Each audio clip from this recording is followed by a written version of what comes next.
Nim's Island by Wendy Orr, illustrated by Carrie Millard.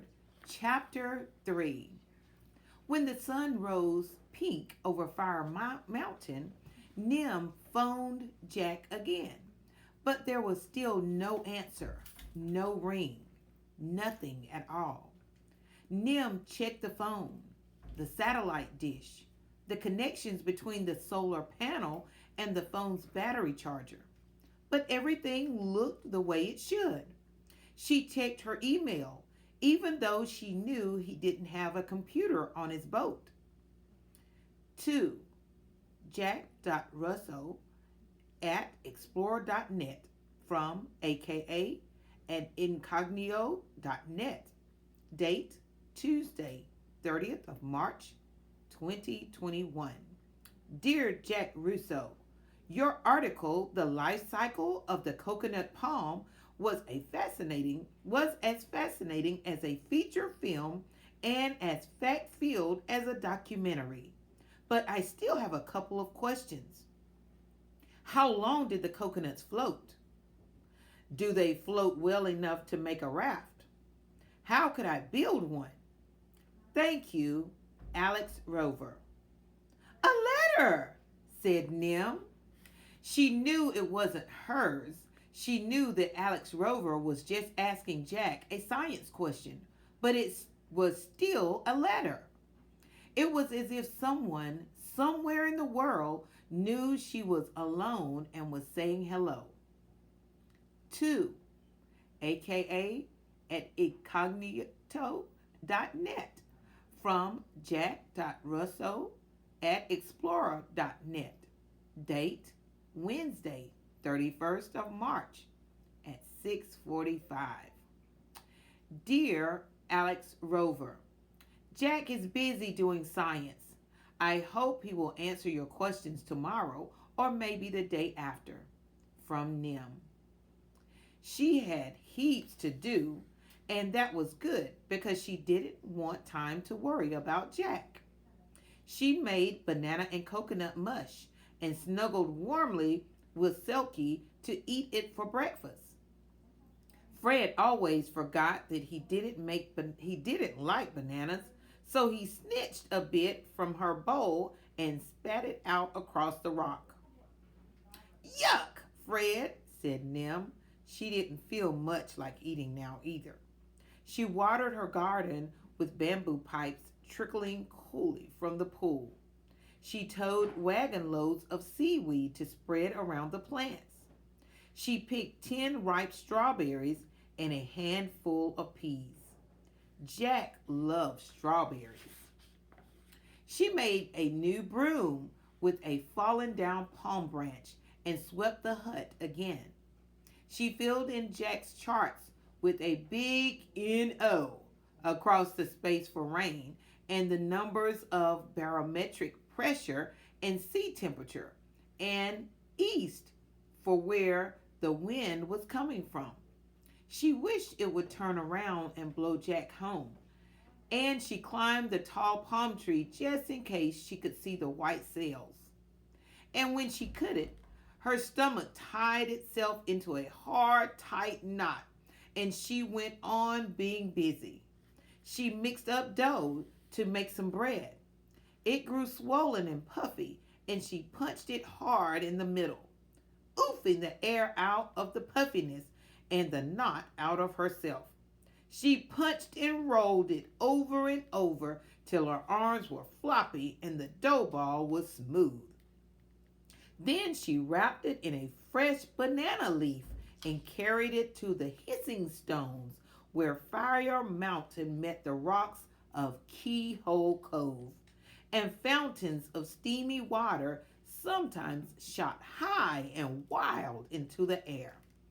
Today, there was just a small yellow pool splattering slimy bubbles and the rocks around, too hot to touch, hissing steam from every crack, and the smell like a rotten frigate bird's egg smashed on the beach. Nim squatted at the edge, out of the way of the wind and stink. She shaped her dough into 8 flat pancakes and flicked them one by one into the hot rock. What Nim liked best about cooking bread was watching the dough she'd mixed from dry flour, yeast, and water puff into warm, fresh bread. Science, Jack said, but Nim thought it was magic. Today it was nothing. Today, when the bread bubbled and puffed in the middle, it didn't even make her smile. When she flipped it over with her bamboo flipping stick and then neatly back into her banana leaf, it was just bread.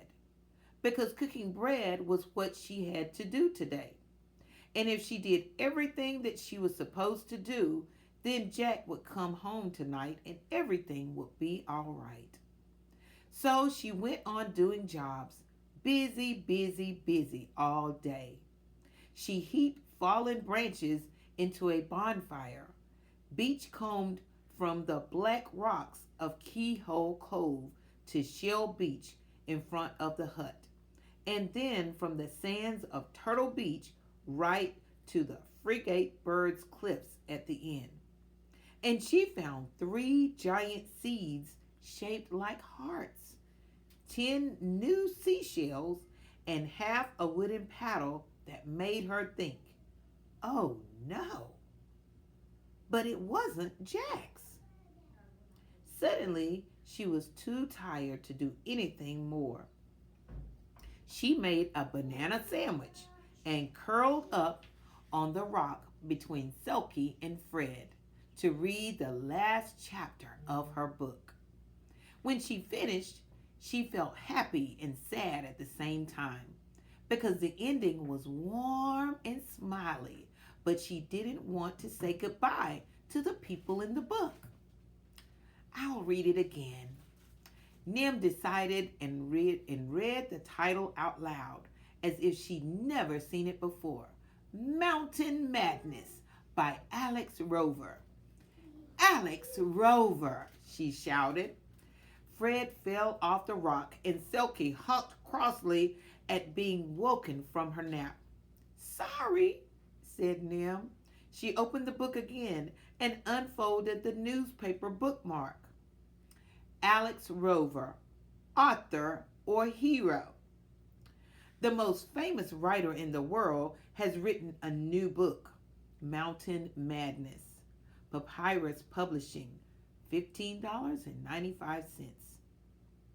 Cliff-hanging adventure, romantic love story. Read it and you'll think you're living it. You'll feel the cold rush of wind as you jump out of a plane, the sweat on your palms as you rappel down a cliff. So, is Alex Rover the author or the hero? He couldn't describe these adventures if he hadn't lived them. But Alex Rover is not a typical macho action man. Anyone lucky enough to meet him will find a very special human being, a mountain climber who finds poetry on the peak, an explorer who sings the glories of the stars. Unfortunately, meeting him is not easy to do. He refuses to give interviews or photographs.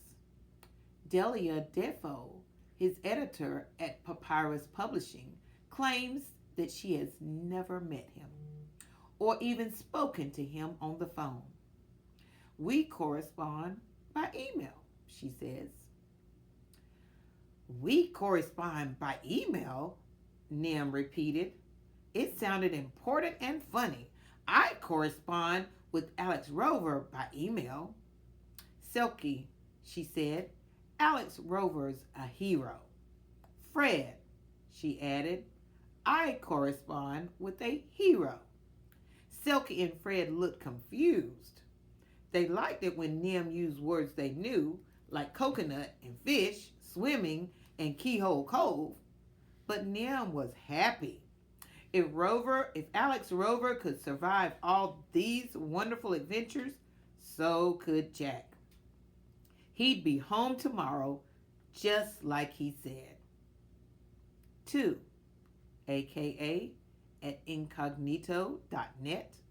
From Jack.Russo at explorer.net. Date Wednesday, the 31st of March, 1827. Dear Alex Rover, Jack is still away, but I hope he'll be home soon. I'm glad you're a hero because Mountain Madness is the best book I've ever read. It's like real life except more exciting and everyone is so brave. And because it has a happy ending when the hero and the lady find each other and fall in love. From Nim. 2. Jack Russo at explorer.net. From aka at incognito.net. Date Wednesday, the 31st of March, 1332. Dear Nim, aren't time differences funny? When it's nighttime where I live, the sun's coming up for you. You're living in my tomorrow. The other funny thought is me being a hero. I'm as unhero as anyone can be. I can climb mountains if they're made out of paper and swim rivers if they're in my bathtub with lots of bubble bath. I'm not even brave enough to talk to reporters. That's why they make up stories about me. One reporter even made up my name and called me Alexander. Yours, Alexandra Rover. Nim had never heard the name Alexandra. Alex Rover had never thought that anyone could be all alone on a tiny island in the middle of the ocean. And so Nim went on thinking that Alex Rover was a man. And Alex went on thinking that Nim was a girl at home with her mother and maybe brothers and sisters, cousins and friends. And they both thought that they understood each other perfectly. Far, far out in the ocean, a sailboat drifted. On its deck, a man laid sprawled like a boxer who'd lost a fight. A frigate bird, his dark wings as wide as the man was tall, swooped curiously. Jack opened his eyes. He was hot, thirsty, and sore all over. When he snatched his beard, his hand came back rusty with dry blood. He sat up and remembered he'd been sitting on the deck watching the plankton glow on the nighttime waves. Suddenly a storm had come roaring and he'd pulled down the sails, but the wind didn't care. It threw the boat sideways and he reached for the satellite dish as it smashed to the deck. Now there was a cut on the head and the satellite dish was gone. And if the satellite dish was gone, his phone wouldn't work and he must go home to Nim. Jack's head hurt and his legs wobbled, but he staggered to the tiller. He pushed the tiller and then he pulled it, but it swung loose and empty in his hand, and he knew his rudder was broken. If his rudder was broken, he couldn't steer. And if he couldn't steer, his boat was just a piece of driftwood.